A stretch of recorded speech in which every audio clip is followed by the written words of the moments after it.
Hello मेरे प्यारे दोस्तों, आज मैं लेके आया हूँ आपके लिए क्लास 9 साइंस बायोलॉजी का chapter 1 cell the fundamental unit of life और इसका एक सिंपल सा ओवरव्यू। हमने पिछली वीडियो में जाना था सेल क्या होता है और सेल की डिस्कवरी, सेल की खोज किसने की थी। तो सेल हमारी बॉडी की एक फंडामेंटल यूनिट है जिससे हमारी पूरी बॉडी मिलकर बनी हुई है। जैसे हमारा पूरा घर ईंटों से मिलकर बना है, हर एक मैटर एटम से मिलकर बना है, ऐसे ही हमारी पूरी बॉडी सेल से मिलकर बनी है। और सेल के अंदर भी अपनी एक दुनिया है, यानी सेल इतनी कॉम्प्लेक्स है कि ऐसी ब्यूटीफुल स्ट्रक्चर है कि अगर आप सेल को माइक्रोस्कोप में देखोगे तो इसके अंदर एक नई दुनिया दिखाई देगी। और इसको सबसे पहले सेल की डिस्कवरी किसने की थी? रॉबर्ट हुक ने। लिविंग सेल के लिविंग हुक ने, यह पिछली वीडियो में जान चुके हैं। अब हम थोड़ा सा सेल की स्ट्रक्चर के बारे में देखते हैं। जैसे प्लांट्स हैं, एनिमल्स हैं और बैक्टीरिया है, हम इन सब की सेल कैसे होती है, क्या एक सी होती है या कुछ अंतर होता है क्या? ठीक है, तो सबसे पहले हम एनिमल सेल देख रहे हैं। एक टिपिकल एनिमल सेल, टिपिकल मतलब एक कॉमन जनरल, और एक टिपिकल प्लांट सेल और एक टिपिकल बैक्टीरिया सेल, बैक्टीरिया। ठीक है, अभी आप आगे पढ़ोगे कि सेल दो टाइप के होते हैं, यूकैरियोटिक, प्रोकैरियोटिक। और यूकैरियोटिक में हम पढ़ रहे हैं एनिमल और प्लांट सेल, और प्रोकैरियोटिक में हम पढ़ रहे हैं बैक्टीरिया या बैक्टीरियल सेल। ठीक है, इनका अंतर भी अब हम देखेंगे, डायग्राम से समझेंगे सभी चीजों को। पहले सेल का एक ओवरव्यू देखें हम डायग्राम के द्वारा। ठीक है, ये हम हमारी एक एनिमल सेल है, ये टिपिकल एनिमल सेल, ये जो इधर दिख रही है आपको ओवल शेप, ये हमारी टिपिकल एनिमल सेल है, यानी जनरल एनिमल सेल। ये जो आपको ओवल शेप दिख रही है, ठीक है। ये जो थोड़ी हेक्सागोनल शेप दिख रही है, ये हमारी प्लांट सेल है, ठीक है। और ये जो थोड़ी ओवल, ये भी ओवल है लेकिन थोड़ी लोंगेटेड है, ये बैक्टीरिया सेल है, प्रोकैरियोटिक। ओके, अब सेल के अंदर क्या क्या होता है? सबसे पहले तो जैसे घर की एक बाउंड्री होती है, घर की एक दीवार होती है, या आपने कोई प्लॉट लिया और उसकी बाउंड्री करा दी, ऐसे ही हमारी जो सेल होती है इसकी एक बाउंड्री होती है। यहाँ पे हमने इसे पर्पल कलर से दिखाया है। सेल की एक बाउंड्री होती है, चारों तरफ कवरिंग होती है। जैसे बैलून होता है ना, बैलून, और उसके अंदर टॉफी भरी हुई मान लिया, तो ऐसे ही ये चारों तरफ कवरिंग है। 3D स्ट्रक्चर में इसे इमेजिन करिए। ये ऐसे नहीं कि एक लाइन से खींची हुई, ये 3D है चारों तरफ, इस तरह से, कुछ इस तरह से चारों तरफ से। तो जो ये स्ट्रक्चर है पूरी, जिसने इसे घेर रखा है, ये सेल मेम्ब्रेन है। और इसके अंदर मान लीजिए ये सब रखा हुआ है, चौक मेरे हाथ के अंदर, तो इसके अंदर जो रखा हुआ है वो ये सब कंपोनेंट है जो सेल के अंदर मिलते हैं। ठीक है, तो ये एक 3D स्ट्रक्चर है। इसे आप इससे भी कंपेयर कर सकते हैं। जैसे मेरे पास क्या है, ये पेपर वेट है, ठीक है। तो ये पेपर वेट की जो पूरी कवरिंग है, दिस इज सेल मेम्ब्रेन। इसके अंदर जो आपको थोड़ा सा दिख रहा होगा पार्टिकल से, ग्रीन ग्रीन से, और तरह तरह के पार्टिकल्स दिख रहे होंगे, तो ये समझ लो सेल के अंदर के कंपोनेंट्स हैं। ठीक है, और इधर ये इसके अंदर एक स्पेशल स्ट्रक्चर दिख रही होगी पेपर वेट के अंदर। ऐसे ही सेल के अंदर एक स्पेशल स्ट्रक्चर होती है जिसे हम कहते हैं न्यूक्लियस। तो कुछ सेल इस तरह से ही होती है वास्तव में। ठीक है, 3D स्ट्रक्चर है ये, कोई 2D नहीं है कि हमने लाइन खींच दी, ऐसी है। 3D में इमेजिन करिए। ठीक है, तो चारों तरफ की कवरिंग है जिसे हम सेल मेम्ब्रेन कहते हैं। इसके अंदर जैसे हर घर के अंदर एक हेड होता है, कोई बड़ा होता है, या हर स्कूल में एक हेड ऑफिस होता है, या हर एक इंस्टीट्यूशन का अपना हेड ऑफिस होता है, या हमारी बॉडी का कंट्रोलर माइंड है, कंप्यूटर का कंट्रोलर सीपीयू है। ऐसी हमारी जो सेल है इसका कंट्रोलर होता है न्यूक्लियस। ठीक है, इसका कंट्रोलर क्या होता है? न्यूक्लियस। तो हमारी सेल के अंदर न्यूक्लियस होता है, ये इसका हमारी सेल का कंट्रोल रूम है। इसे सेल का माइंड है, ब्रेन भी कह सकते हैं, या कंट्रोल रूम भी। ठीक है, अभी इन सब के बारे में हम डिटेल में पढ़ेंगे। इन सब को कहते हैं जो सेल के अंदर मिले सेल ऑर्गेनेल। ये न्यूक्लियस प्लांट सेल के अंदर भी है, ये रहा। ठीक है, ये न्यूक्लियस एनिमल सेल के अंदर भी है। ठीक है, अब ये सेल न्यूक्लियस की चारों तरफ आपको जो दीवार दिखाई दे रही है, ये डबल मेम्ब्रेन है ना, double membrane, double membrane, double membrane. इसे कहते हैं न्यूक्लियर एनवलप या न्यूक्लियर मेम्ब्रेन, इसमें भी दिख रही है। ठीक है, इसी से जुड़ा हुआ एक स्ट्रक्चर जा रही है पैरेलली, पैरेलल लाइन समझते हो ना, इस तरह से पैरेलल पैरेलल, तो ऐसे ही पैरेलल चल रही है एक स्ट्रक्चर एक दूसरे के। मामा लाइक और सब्सक्राइब सारा है, पैरेलल चल रही है ये ट्यूब्यूल्स। ठीक है, तो इसे कहते हैं एंडोप्लाज्मिक रेटिकुलम। रेटिकुलम मतलब जैसे जाल जैसी स्ट्रक्चर दिख रही है, जाल जैसी, जाल होता है ना घर में, ऐसे ही जाल जैसी स्ट्रक्चर दिख रही है, उसे इंग्लिश में कहते हैं रेटिकुलम। तो इसे हम यहाँ कहते हैं एंडोप्लाज्मिक रेटिकुलम। एंडोप्लाज्मिक मतलब प्लाज्मा मेम्ब्रेन के अंदर की तरफ एक रेटिकुलम है, इसे हम कह रहे हैं एंडोप्लाज्मिक रेटिकुलम। ठीक है, अब इसका आप देख रहे हैं कुछ पार्टिकल्स लगे हुए हैं, जिसे हमने वायलेट कलर से दिखाया है। तो जिसमें पार्टिकल्स लगे हुए हैं इसे कहते हैं आरईआर, रफ एंडोप्लाज्मिक रेटिकुलम। और जिसपे कोई पार्टिकल नहीं लगा हुआ है, ऐसी खाली पड़ी है, इसे कहते हैं एसईआर, स्मूथ एंडोप्लाज्मिक रेटिकुलम। ठीक है, तो ये सब क्या है, जैसे हमारी बॉडी में बहुत सारे ऑर्गन होते हैं, ऐसे सेल के अंदर भी बहुत सारे ऑर्गेनेल होते हैं, उन्हें ऑर्गन की जगह हम ऑर्गेनेल कहते हैं। बॉडी ऑर्गन से मिलकर बनी और सेल ऑर्गेनेल से मिलकर बनी है, छोटे छोटे स्ट्रक्चर से मिलकर बनी है। इसके ऊपर जो दूसरी पैरेलल स्ट्रक्चर दिखाई दे रही है, ऐसा लग रहा है जैसे इसके अपोजिट बैठी हो, यानी इसकी तरफ पीट करके बैठी हो। इसे हम कहते हैं गोल्जी बॉडी। क्या कहते हैं? Golgi body. क्यों? अभी आगे पढ़ेंगे। इसकी खोज गोल्जी, कैमिलो गोल्जी नामक साइंटिस्ट ने की थी, इसलिए हम इसे नाम दे दिया गोल्जी बॉडी। ठीक है, यहाँ पे भी है हमारा endoplasmic reticulum, RER, rough endoplasmic reticulum, जिस पर राइबोसोम। अच्छा, जो डॉट डॉट स्ट्रक्चर होती है, ये जो पार्टिकल्स पड़े हुए, ये पता है क्या है? ये होते हैं पैलेट पार्टिकल्स, क्योंकि इनकी खोज पैलेट साइंटिस्ट ने की थी। लेकिन इनका जो दूसरा फेमस नाम है वो है राइबोसोम। क्या है नाम? राइबोसोम। तो जिस पर राइबोसोम पड़ा है उसे कहते हैं आरईआर, रफ एंडोप्लाज्मिक रेटिकुलम, और जिस पर राइबोसोम नहीं पड़ा उसे कहते हैं एसईआर, स्मूथ एंडोप्लाज्मिक रेटिकुलम। और यहाँ पे भी गोल्जी बॉडी है, यहाँ पे भी न्यूक्लियस। अच्छे, न्यूक्लियस के अंदर ये थोड़ा सा इंटेंगल सा धागा दिखाई दे रहा होगा, इंटेंगल सा स्ट्रिंग सी, इसे कहते हैं हम डीएनए क्रोमोसोम। डीएनए क्रोमोसोम तो सुना होगा ना, जिससे हमारे कैरेक्टर्स पेरेंट्स से बच्चों में आते हैं, तो इसे कहते हैं हमारा क्रोमोसोम। तो ये हर सेल के अंदर होता है, इसी से पेरेंट्स के कैरेक्टर बच्चों में आते हैं। ये character generation to generation carry on होते हैं, ठीक है, ट्रांसफर होते हैं। अब यहाँ पे एक स्पेशल स्ट्रक्चर दिख रही होगी कुछ, जैसे शू दिखता है नीचे से, इसे कहते हैं माइटोकॉन्ड्रिया। यहाँ पर भी है ये माइटोकॉन्ड्रिया, प्लांट सेल में भी है, एनिमल सेल में भी है। ठीक है, ये क्या है? हमारी रेस्पिरेशन में काम आता है। यही तो हमारा पावर हाउस है, जो हमें एनर्जी मिल रही है, जिससे हम सारा दिन रात काम कर रहे हैं, वो एनर्जी यहीं पे तो बन रही है माइटोकॉन्ड्रिया में। ठीक है, अभी आगे पढ़ेंगे वो डिटेल में। इसके नीचे ये सेंट्रोसोम दिख रहा है।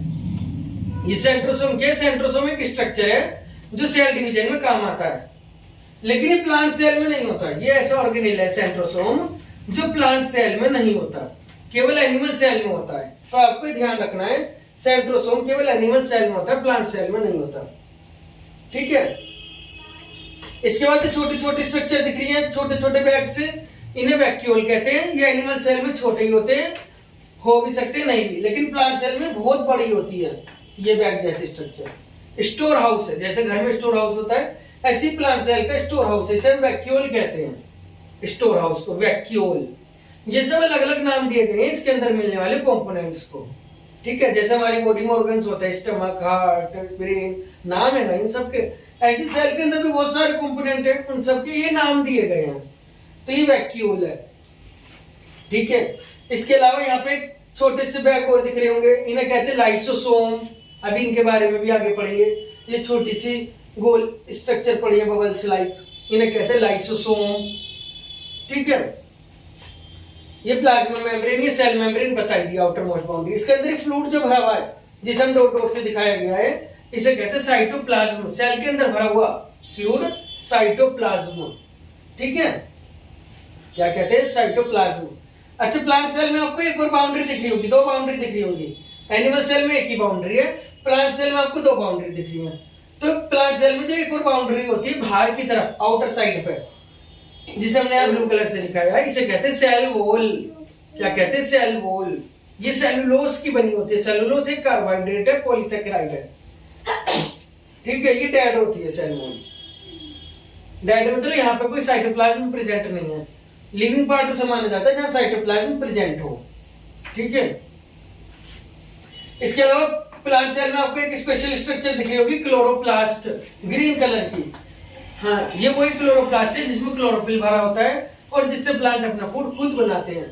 तो ये एक ऐसा ऑर्गेनेल है जो केवल प्लांट में प्रेजेंट है, प्लांट सेल में। तो सेंट्रोसोम केवल एनिमल सेल में था, क्लोरोप्लास्ट केवल प्लांट सेल में है, ठीक। ऐसे सेल वॉल भी केवल प्लांट सेल में है और वो भी सेलुलोज की बनी होती है। काहे की?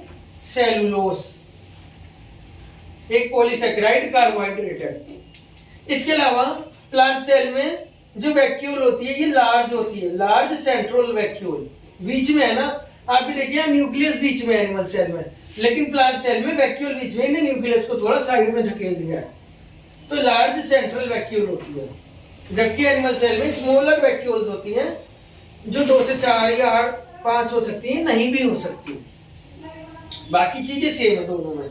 Mitochondria, RER, rough endoplasmic reticulum, SER, smooth endoplasmic reticulum, Golgi body, lysosome, nucleus, nuclear envelope, chromosome, ठीक है। तो ये जनरल हमारे सेल का ओवरव्यू था जिसके बारे में हम डिटेल में आगे आने वाली वीडियोस में पढ़ेंगे। इस तरह से हमारी एक सेल होती है जिससे हमारी पूरी बॉडी बनी है।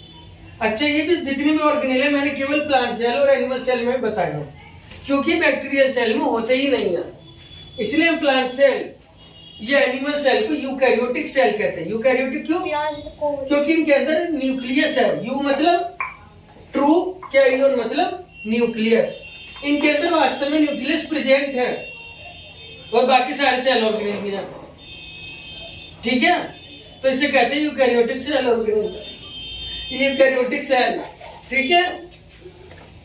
और प्रोकैरियोटिक सेल बैक्टीरिया होती है। क्या होती है? बैक्टीरिया। अब बैक्टीरिया में आप ये देखो, यहाँ पर ये मामा हंस रहे हैं।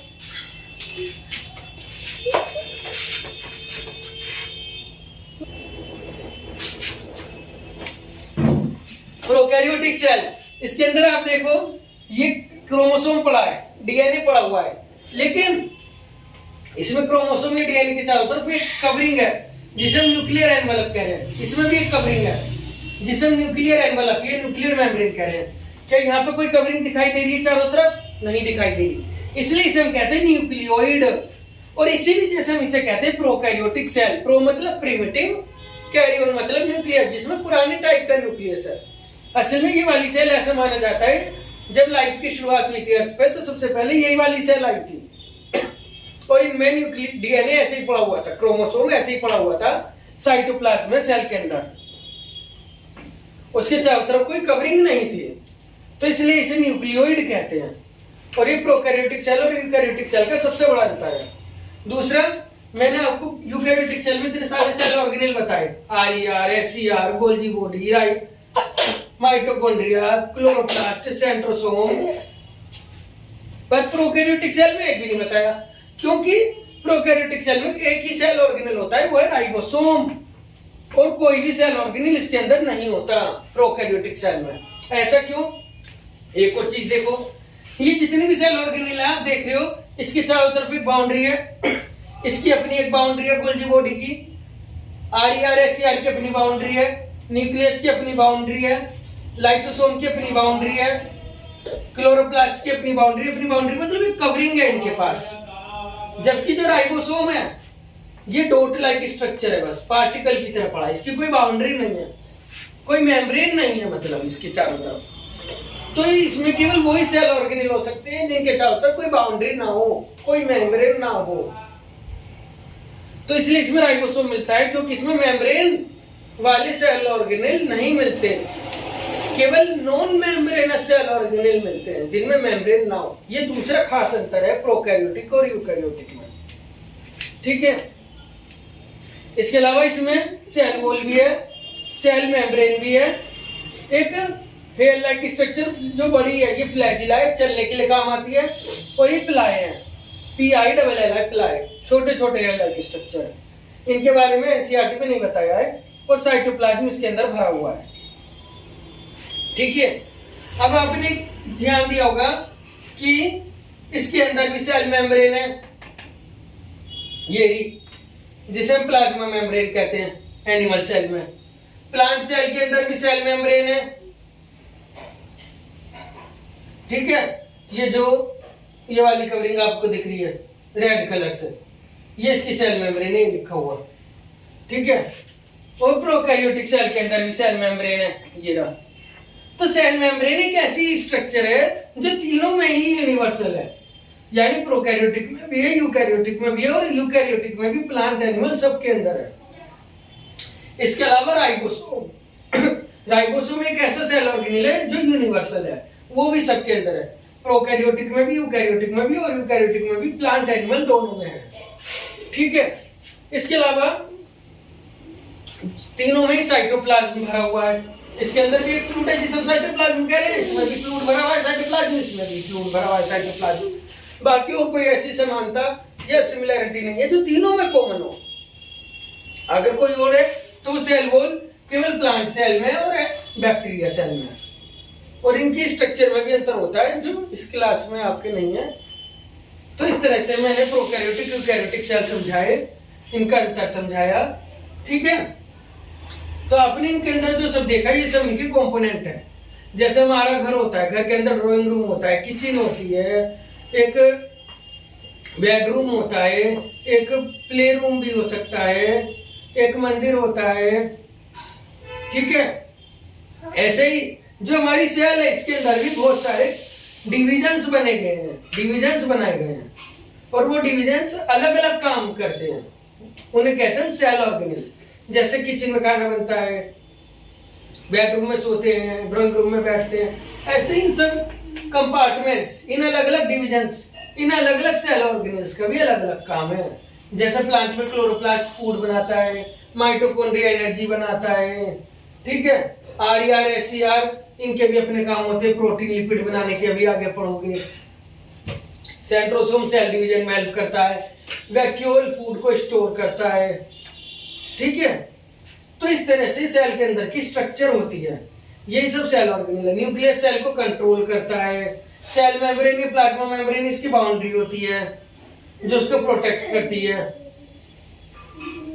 ठीक है। और कोई भी चीज अंदर बाहर आएगी जाएगी तो वो सेल मेम्ब्रेन से ही होके आएगी जाएगी। तो इस तरह से सेल की हमारी स्ट्रक्चर होती है। Thank you.